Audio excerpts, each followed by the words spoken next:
My boyfriend's overbearing parents left his show due to my outfit. My fiancé, Jim, and I have faced a strained and challenging relationship with his parents since the very beginning of our time together.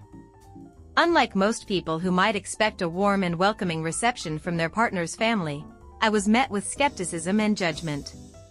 This was especially difficult for me because I come from a background of familial abuse, which had led me to cut all ties with my own family. When I met Jim's family, I was in a fragile and vulnerable place, trying to rebuild my life and find stability. Instead of understanding or empathy, their reaction only added to my stress.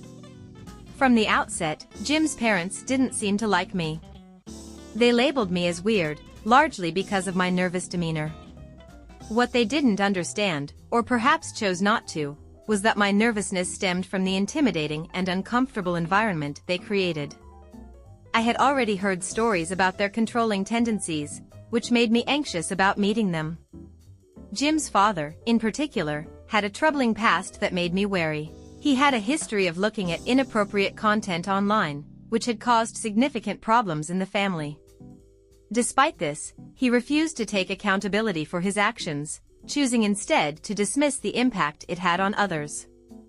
Becky, Jim's mother, not only enabled her husband's behavior but also seemed to project her frustrations and fears onto Jim. This manifested in an overly strict and invasive parenting style, especially during his teenage years. She imposed draconian rules on Jim, rooted in her assumption that, simply because he was male, he was destined to make the same mistakes as his father. For example, Jim was forbidden from watching any movies or shows where women wore tight or revealing clothing, even cartoons. Films like Aladdin were banned because of Jasmine's design, and even Happy Feet was deemed inappropriate due to the way the penguins moved too sexily.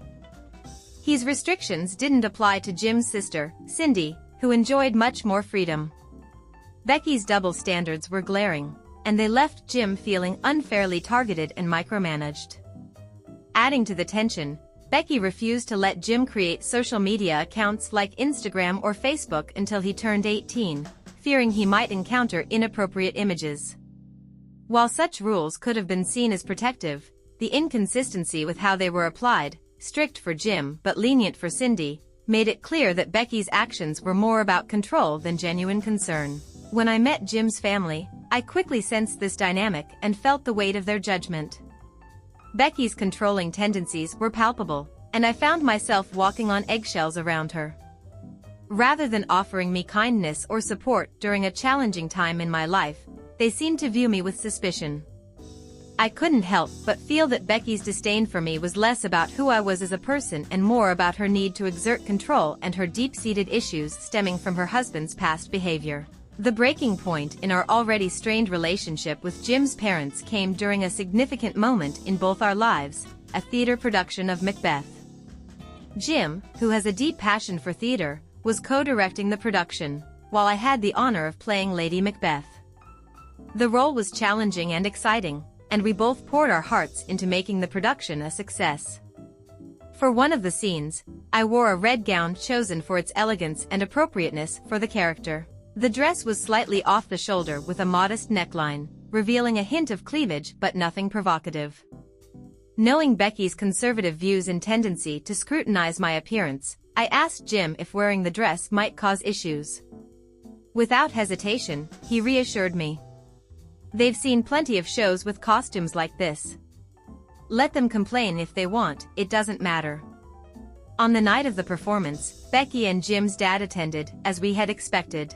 Everything seemed fine at first, but as the evening unfolded, their reactions became the talk of the cast and audience alike.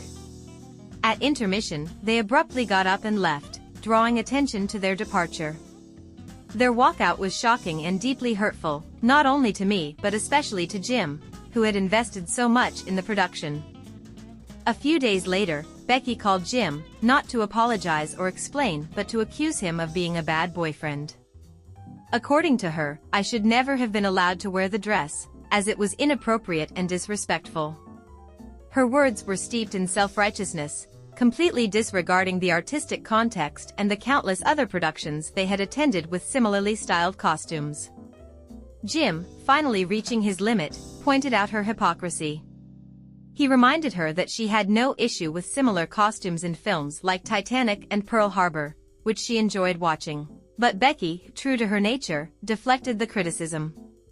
She gaslit him, reframing herself as the victim and refusing to take any responsibility for her hurtful actions. Around the same time, I came across an article that resonated deeply with me. It discussed how society often unfairly places the blame on women for men's inappropriate behavior, rather than holding men accountable for their actions. Inspired, I shared the article on social media, hoping it might spark a meaningful conversation or offer validation to others who had experienced similar struggles. Instead, Becky turned it into another battlefield. She publicly commented on the post, launching into a tirade about how society overlooks the pain of hurt wives who have to endure their husbands' struggles with temptation. While her concerns might have been valid in another context, they had nothing to do with the topic of the article. I responded as politely as I could, gently pointing out that this wasn't the focus of the piece. Instead of engaging in constructive dialogue, Becky doubled down, continuing to berate me in a very public and humiliating manner. After years of tolerating her criticism, I finally reached my breaking point. I snapped back, telling her I was done being the target of her constant negativity. The argument escalated, spilling over into text messages.